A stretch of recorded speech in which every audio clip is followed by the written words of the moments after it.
Xin chào tất cả quý vị đạo hữu và xin được chào mừng tất cả quý vị trong một ngày đầu năm mới. Chúng ta có thể gọi năm tuần trước là năm ngoái và bây giờ chúng ta đang là tuần thứ hai của năm mới. Và xin cảm ơn tất cả quý vị đạo hữu đã mời tôi. Chúng ta đã có một cái khoảng trống một vài tháng và bây giờ chúng ta lại bắt đầu với các cái lễ quán đảnh cũng như là các buổi giảng pháp hàng tháng. Anh Alex và chị Uliana từ Pháp hữu Sakya cùng như tất cả các vị đạo vị phiên dịch ngày hôm nay.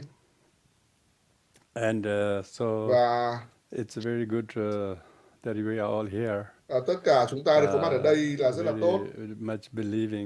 Chúng ta tin vào các cái giáo pháp của Đức Phật và chúng ta có thể thọ nhận, có thể hiểu được với cái sự phát triển trí tuệ của chúng ta và sự hướng dẫn đối với chúng ta một cách không ngừng.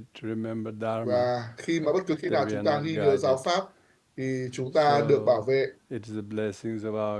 Đó là sự gia trì của các bậc đạo sư, các sự đạo sư của dòng truyền thừa Ngài Sakya Kumu Chinchen, rồi tất cả các vị Rinpoche, các vị thầy khác nhau. Và chúng ta có nhận được cái sự gia trì của các vị. Gần đây, các vị Pháp Vương đã đề nghị Pháp hữu Sakya làm việc với tôi và hỗ trợ cho Đức Pháp Vương, các cái đệ tử của các bậc Pháp Vương thông qua các cái lễ quán đảnh cũng như là gặp gỡ những người mà có nhận giáo pháp. Do vậy là thầy thì luôn luôn sẵn sàng hỗ trợ và làm bất cứ một việc gì để thầy có thể. Thầy xin cảm ơn cái cơ hội được trao đổi Phật pháp với quý vị. Ngày hôm nay, tối hôm nay thì chúng ta sẽ thực hiện khóa lễ quán đảnh Đức Phật mẫu Tài Bảo VasuDhara. Và trước khi mà chúng ta thực hiện bất cứ một cái lễ quán đảnh hay là giảng pháp nào để thúc đẩy cái niềm tín tâm của chúng ta, cái chánh kiến của chúng ta, thì điều rất là quan trọng là chúng ta cần phải phát khởi Bồ Đề tâm cũng như việc thực hành cái tri kiến thanh tị về việc thực hành một đôn du giả. Mỗi một chúng ta cần phải đảm bảo rằng là chúng ta ngồi trong một nơi tốt, thuận lợi và chúng ta không bị phân tán bởi những cái hoạt động khác, và chúng ta ngồi trong một cái tư thế thuận tiện.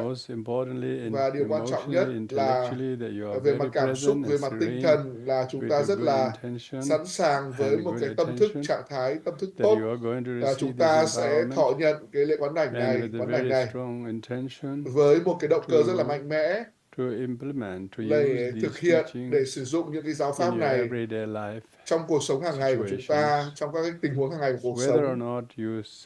Dù là chúng ta ngồi ở trên tọa cụ để thực hành như này hay không, để chúng ta luôn luôn cố gắng an trú trong giây phút hiện tại và chúng ta luôn luôn ghi nhớ những lời dạy của Đức Phật.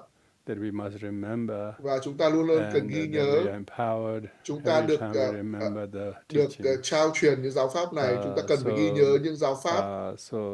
Và do vậy, chúng ta luôn luôn có được cái sự gia trì. Những cái lễ quán đảnh như thế này luôn luôn có cơ hội, tạo cơ hội cho chúng ta có thể ngồi một cách chính thức để thọ nhận giáo pháp, hướng dẫn, quán đảnh và sự phát triển các cái kết nối với các dòng truyền thừa. Do vậy, khi mà chúng ta thực hành, chúng ta thúc đẩy cái sự kết nối rất mạnh mẽ với dòng truyền thừa. Các cái giáo pháp của Đức Phật có một lịch sử rất là lâu dài và nó có những cái sự thay đổi trong lịch sử, trong cái cuộc đời và lịch sử của mọi người. Và bây giờ, trong cái thế kỷ 21 này, chúng ta có thể phân phối, chuyển giao những cái giáo pháp thông qua các cái thiết bị kỹ thuật, chẳng hạn như là phần mềm Zoom tối hôm nay. Do vậy, đó là một điều rất là tuyệt vời. Đây là một cái cơ hội và cái khả năng để tiếp cận giáo pháp một cái ngày càng tăng cường, tăng lên. Và cũng tương tự như vậy với rất nhiều cái điều rất tuyệt vời. Các cái sự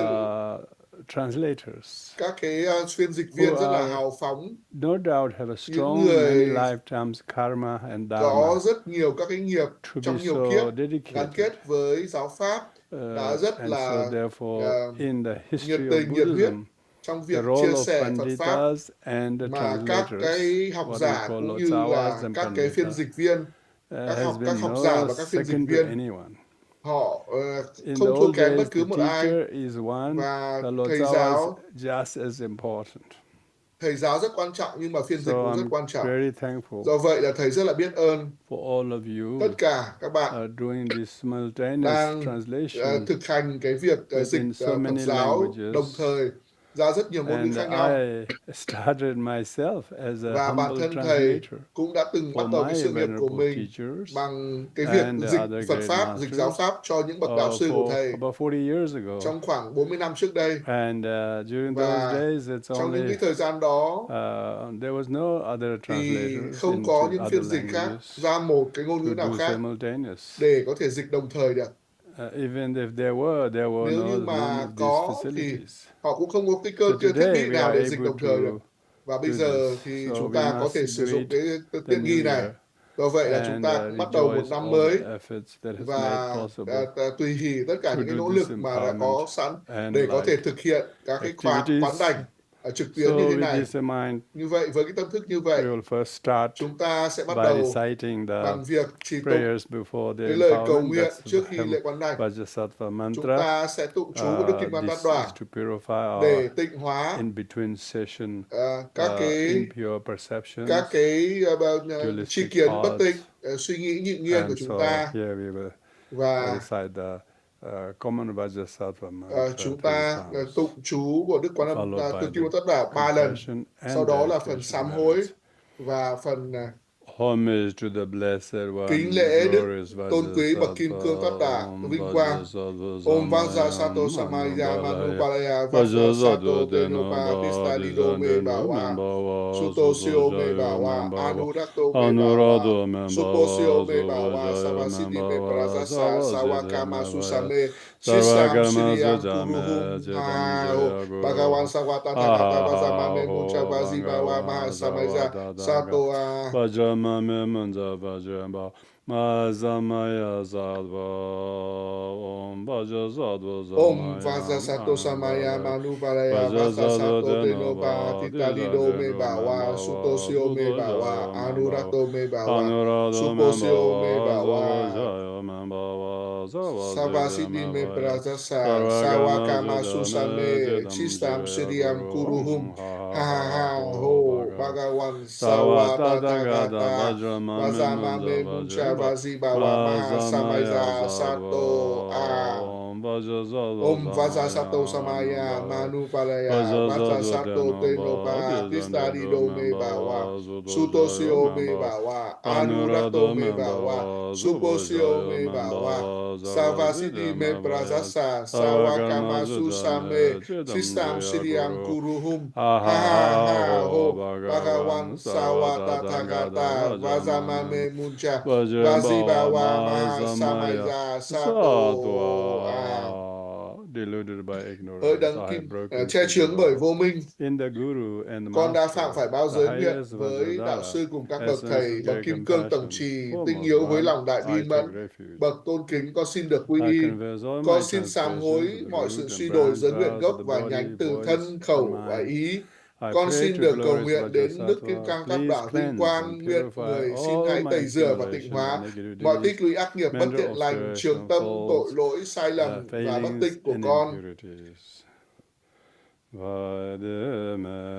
Bằng công đức có được từ sự sám hối này, nguyện con mong chóng đạt được trạng thái Kim Cang Tát Đà, và cũng từ trạng thái này, nguyện con nhanh chóng dẫn dắt mọi chúng sinh đạt được trạng thái này.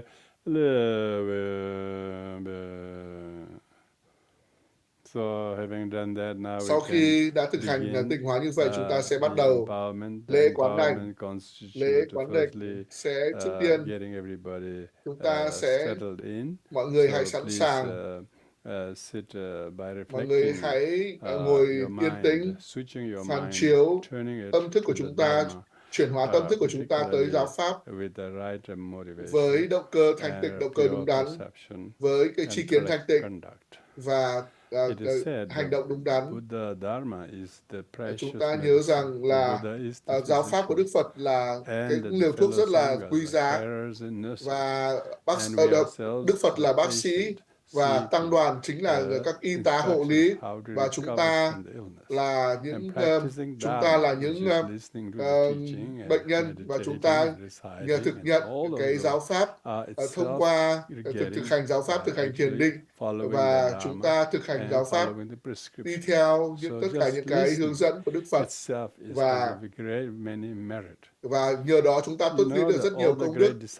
Và những bậc đạo Phật tử, những cái đệ tử của Đức Phật, thông qua lắng nghe cái lời dạy của Đức Phật, họ đều được tái sinh như là một người mới, và họ không phải là được tái sinh bằng một cái tái sinh bình thường, mà họ hoàn toàn thay đổi một cuộc đời mới, giống như là một cái cuộc đời mới được phát hiện, khám phá ra khi mà họ đã lắng nghe giáo pháp, lời dạy của Đức Phật, và họ chú tâm vào lời dạy của Đức Phật, và họ nhận thức được, họ giác ngộ được mọi cái điều đó.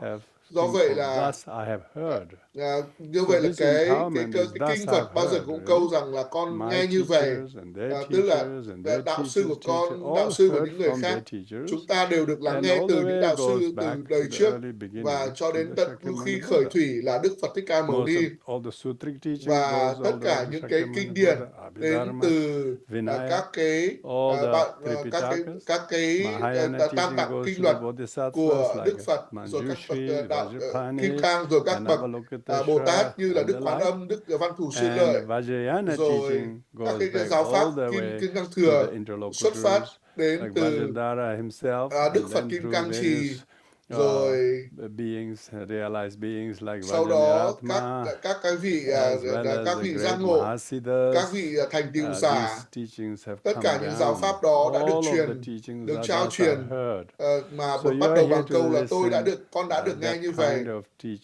Thì những giáo pháp như vậy, thông qua những cái việc lắng nghe các giáo pháp, sẽ giúp cho chúng ta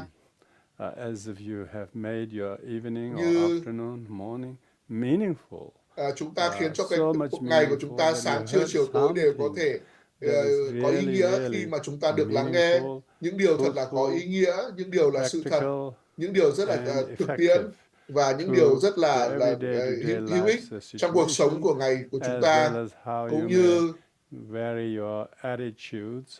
như là thay đổi cái nhận thức và cái thái độ của chúng ta khi mà chúng ta ghi nhớ Phật pháp. Do vậy, khi mà chúng ta đã được lắng nghe giáo pháp, thông qua cái việc lắng nghe giáo pháp như vậy, đó chính là sự quán đảnh, đó chính là sự truyền trao từ các bậc thầy đến chúng ta. Và ngày hôm nay chúng ta quán đảnh Đức Phật mẫu VasuDhara, chúng ta cần phải phát khởi cái động cơ Bồ Đề tâm. Chúng ta chuẩn bị sẽ trao và nhận lễ quán đảnh này. Chúng ta không có một cái mục đích làm lợi lạc bằng vật chất thế gian gì, và không để những cái mục đích đó can thiệp vào trong cái lễ quán đảnh của chúng ta, mà chúng ta cần phải có cái lòng sùng mộ đối với giáo pháp, và chúng ta hiểu rằng giáo pháp là rất là lợi lạc cho chúng ta, và lợi lạc cho tất cả những người mà chúng ta có thể gặp. Và chúng ta sẽ nhìn, sẽ xem, sẽ thấy mọi việc dưới góc độ của giáo pháp, và cái kết quả như vậy là chúng ta, tất cả những cái suy nghĩ, những cái ý nghĩa, những cái lời nói, những cái ý kiến của chúng ta đều được tăng cường, được tăng trưởng, cái sự tích cực được thúc đẩy và được củng cố và được thể hiện. Và chúng ta sẽ thấy những sự thay đổi rất là lớn trong thái độ của chúng ta, trong cuộc đời của chúng ta. Và đó chính là lễ quán đảnh, đấy là sự quán đảnh của giáo pháp, của việc giảng pháp. Và Kim Cang Thừa, lễ quán đảnh Kim Cang Thừa rất là thiện xảo, rất là tinh tế. Làm thế nào để nó được thực hiện? Đức Phật Mẫu VasuDhara đây là một trong những việc thực hành bổn tôn rất liên quan đến tất cả mọi người. Và để thọ nhận, trước tiên là chúng ta cần phải có một cái động cơ rất là từ bi và đảm bảo rằng tất cả những cái nỗi buồn của luân hồi và chúng sinh trong cái biển khổ luân hồi này, và rất ít người có thể biết cách để bơi để thoát khỏi cái biển khổ luân hồi này. Và do vậy là chúng ta cần phải giúp đỡ cho chúng sinh hữu tình, giống như chúng ta làm thế nào để bơi và có thể là thoát khỏi cái biển khổ luân hồi này.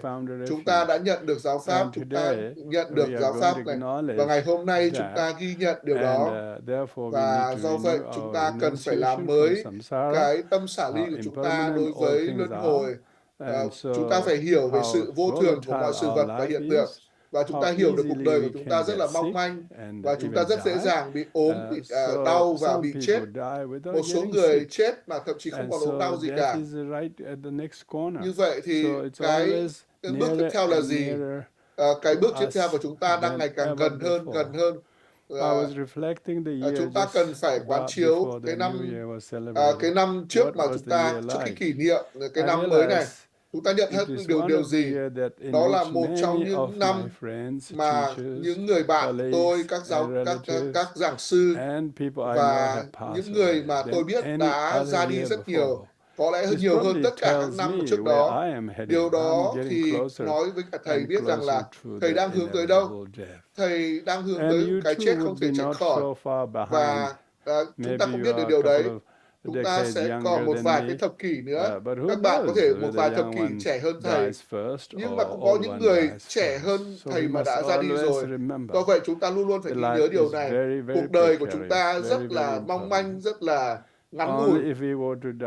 Nếu như mà chúng ta muốn chết một cách bình an, theo một cách tự nhiên, đấy là một điều rất là tốt. Nhưng mà luôn luôn ghi nhớ rằng phần lớn mọi người mà chúng ta biết đều đã chết đi trong một cách rất là bi kịch, rất là nhiều tai nạn, rất là nhiều các cái xung đột, các cái chiến tranh, các cái cuộc chiến, rồi các cái bạo lực, rồi các cái sự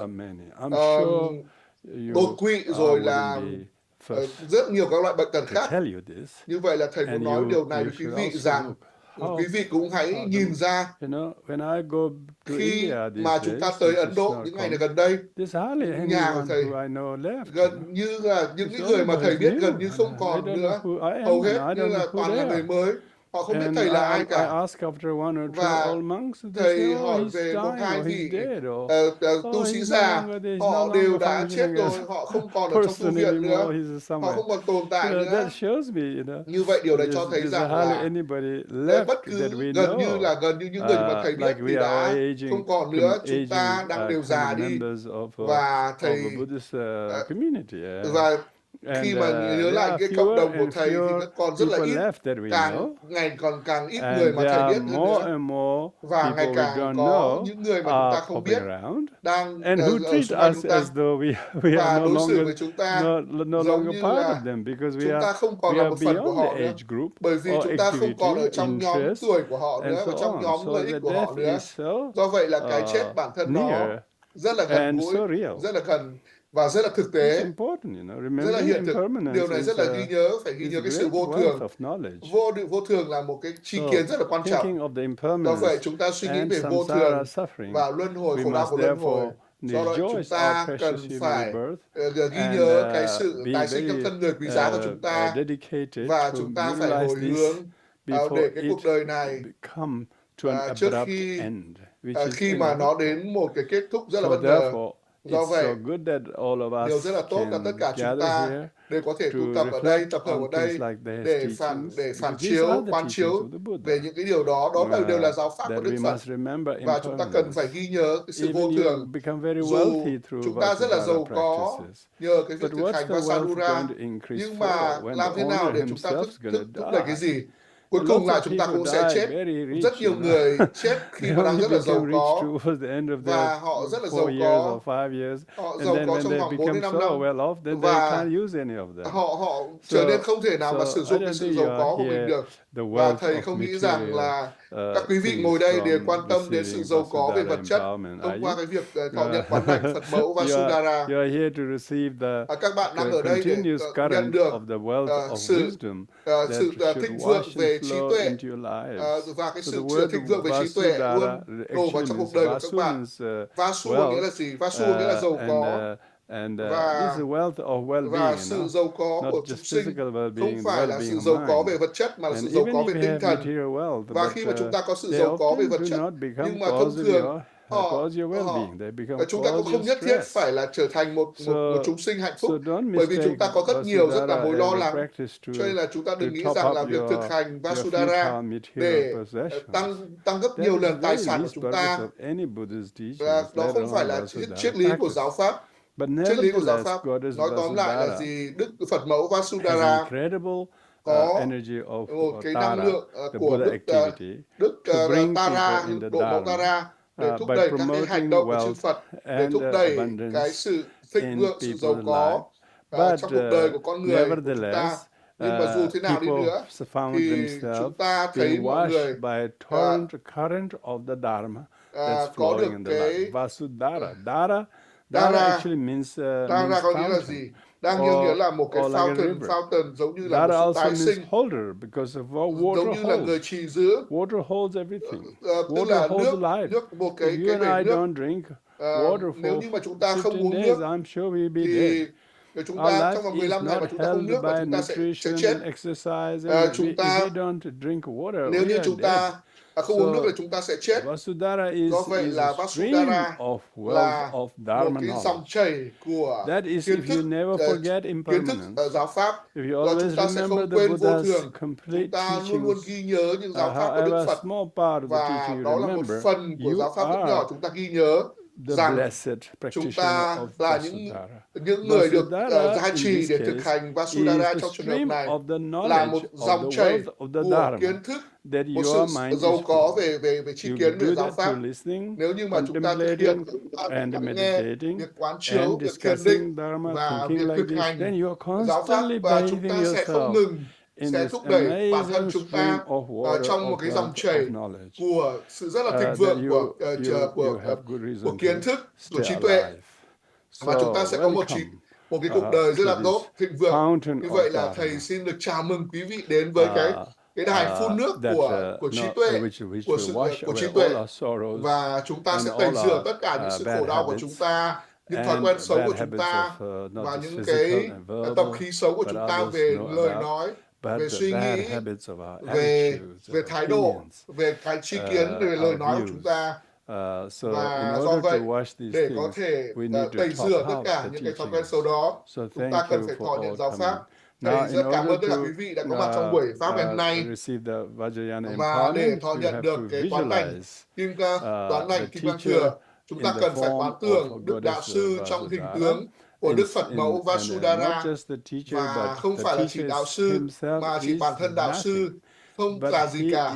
Nhưng is đạo sư something là một cái gì here đó ở because đây, of the bởi Buddha vì Dharma.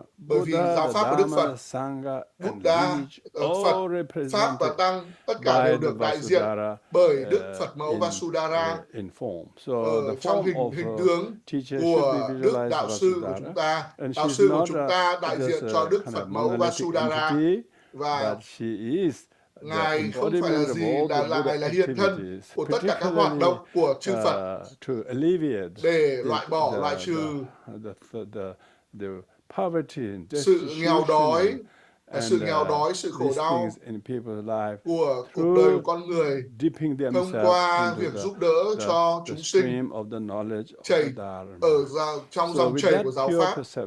Đối với một cái động cơ thanh tịnh như vậy thì bây giờ chúng ta sẽ cúng dường Mạn Đà La.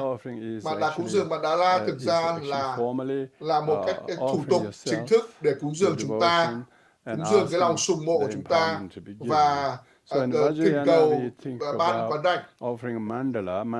Chúng ta cúng dường Mạn Đà La là gì? Mạn Đà La chính là vũ trụ, không phải là chỉ là một vũ trụ mà đa vũ trụ. Và chúng ta có 12 cái vũ trụ trong cái chúng sinh của chúng ta. Chúng ta có núi và trên đỉnh núi và có các vị trời, các vị bán trời, rồi tất cả vũ trụ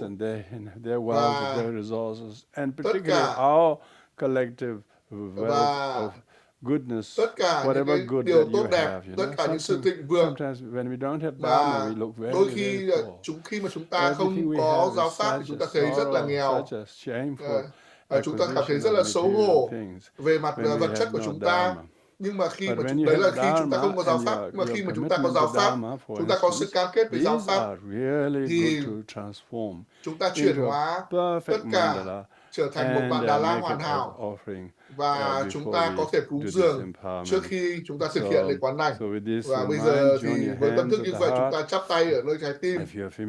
Nếu như mà chúng ta quen với việc cúng dường Mạn Đà La thì chúng ta bắt ân cúng dường Mạn Đà La, hoặc là chúng ta bưng cái đĩa cúng dường Mạn Đà La, hoặc đơn giản là chúng ta quán tưởng là chúng ta đang cúng dường tất cả vô lượng cả vũ trụ này đại hiện hóa hiện tất cả các cái công đức của chúng ta, và chúng ta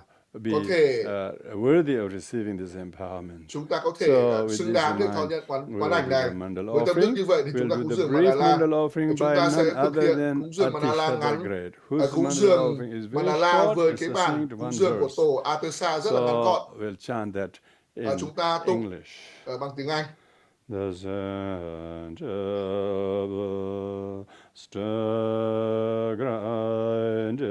Mặt đất được tịnh hóa với hương thơm và trải đầy hoa. Trang hoàng quanh núi Tu Di, 4 châu cùng nhật nguyệt. Con xin được cúng dường tất thảy lên tịnh độ chân quý.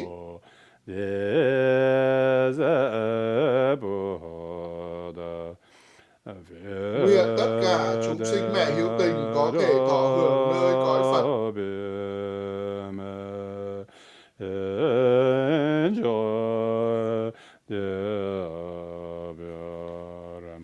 Om Guru Buddha Bodhisattva Saparivari Ratna Mandala Puja Mega Samudra Saparana Samaze Ahum.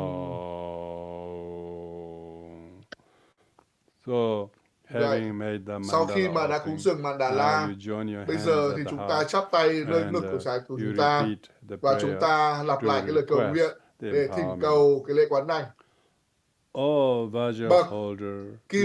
Bậc trì kim cương, nguyện cầu người nhớ đến con nhằm làm lợi lạc cho khắp các chúng sinh hữu tình. Con thỉnh cầu đến bậc đại bi mẫn ban truyền sự quán đảnh cho chúng con. Xin ban truyền cho chúng con tất cả các sự quán đảnh. Xin ban truyền cho chúng con tất cả các sự quán đảnh. Bây giờ thì sau khi đã cúng dường Mạn Đà La và thỉnh cầu ban quán đảnh, bây giờ để có thể bắt đầu lễ quán đảnh thì trước tiên là chúng ta thực hiện lấy cái bài cầu nguyện 7 nhánh. Cái bài cầu nguyện 7 nhánh này khi mà chúng ta thực hiện, chúng ta chắp tay nơi ngực của chúng ta và chúng ta đang ở trước mặt của tất cả các bậc giác ngộ, chư Phật, chư Bồ Tát, rồi các bậc đạo sư của dòng truyền thừa và đại diện bởi Phước Phật mẫu VasuDhara và 21 độ mẫu Tara, cũng như tất cả các cái vị Phật ở trong Pháp thân và ứng thân và tất cả các bậc đạo sư của dòng truyền thừa, tất cả các vị A-la-hán, các vị bổn tôn và tất cả các vị đang xuất hiện ở trước mặt chúng ta và đang chứng minh cho chúng ta, lắng nghe cái lời cầu nguyện của chúng ta và cái lời cầu nguyện của chúng ta. Và do vậy, khi mà chúng ta cầu nguyện thì chúng ta thực hiện 7 điểm. 7 điểm cầu nguyện 7 nhánh ở đây là gì? Thứ nhất là đầu tiên là chúng ta sám hối tất cả các cái nghiệp quá khứ của chúng ta, đặc biệt là những các cái tập khí bất thiện của thân khẩu ý của chúng ta mà chúng ta chúng ta cần phải làm cái điều gì đó về những cái bất thiện nghiệp đó của chúng ta. Và chúng ta có thể thấy 800 cái thành viên của tăng đoàn tham gia của chúng ta ở trong Zoom và tất cả rất nhiều người đang tham gia ở trên Facebook, ở trên YouTube, ở các nền tảng khác và rất nhiều người. Chúng ta cần phải chắp tay trước ngực của chúng ta và chúng ta cần phải học cách sám hối. Chúng ta cần phải học cách tha thứ cho những người khác. Chúng ta cần phải xin lỗi những lỗi lầm của chúng ta và chúng ta cần phải thay đổi với những người mà chúng ta đang sống xung quanh của chúng ta, những người yêu thương của chúng ta đã làm họ phiền lòng, chúng ta đã làm họ buồn. Đây là một cái thiện nghiệp và đây là cách thức chúng ta thực hành Phật pháp. Nếu như chúng ta làm như vậy thì giáo pháp sẽ luôn chỉ giữ chúng ta và chúng ta sẽ chỉ giữ được giáo pháp, và chúng ta không có những cái suy nghĩ trả thù hoặc là gây hại những người khác.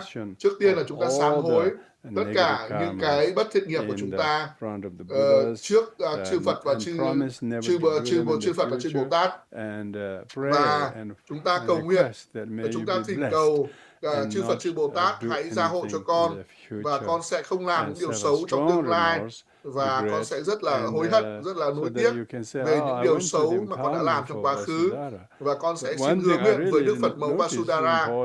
Và đây là điều rất là quan trọng trong lễ quán đảnh, là chúng ta sám hối với tất cả những cái suy nghĩ, những hành động trong quá khứ của chúng ta, những cái điều không hay mà chúng ta đã làm, và chúng ta cần phải thay đổi.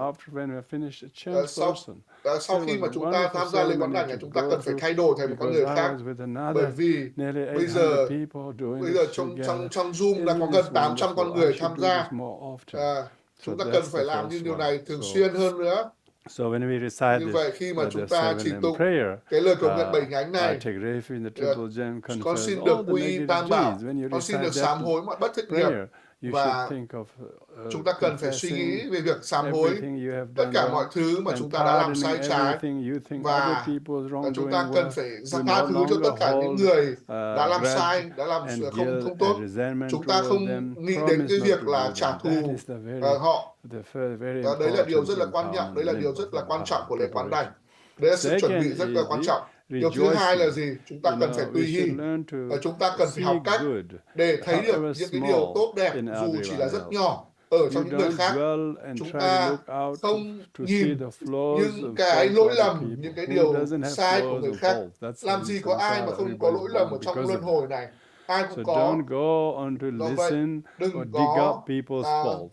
đừng có bới lông tìm vết lỗi của người khác, mà hãy cố gắng tìm thấy những cái điều tốt đẹp, những cái phẩm tính tốt đẹp của người khác, và tán thán tùy hỷ những cái phẩm tính tốt đẹp của người đó, và tán thán tất cả những phẩm tính tốt đẹp của chư Phật, chư Bồ Tát. Và khi mà chúng ta tán thán, chúng ta thực hành hào phóng, thực hành bố thí cho đi. Và nếu như mà chúng ta có cái sự ganh ghét đố kỵ thì nó sẽ rất là khổ cho chúng ta.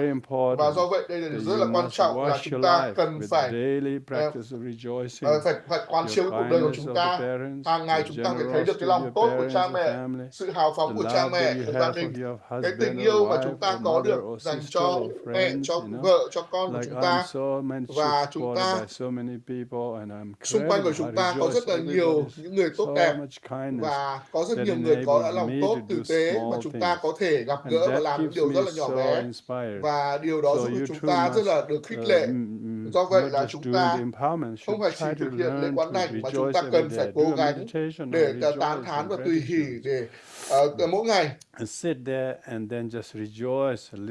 Chúng ta ngồi đó, chúng ta lắng nghe, chúng ta liệt kê ra những điều mà chúng ta cần phải biết ơn, cần phải tán thán, Và làm thế nào để chúng ta biết được chúng ta không phát khởi cái tâm ganh ghét, đố kỵ, chúng ta không phát khởi cái tâm nghĩ là ôi khổ thân tôi quá, và chúng ta không nổi giận với những người khác, những cái giới hạn, cái lỗi lầm của người khác, những cái sai lầm của người khác. Chúng ta cần phải có cái tâm từ bi với người khác, và chúng ta có thể tán thán được tất cả những điều tốt đẹp.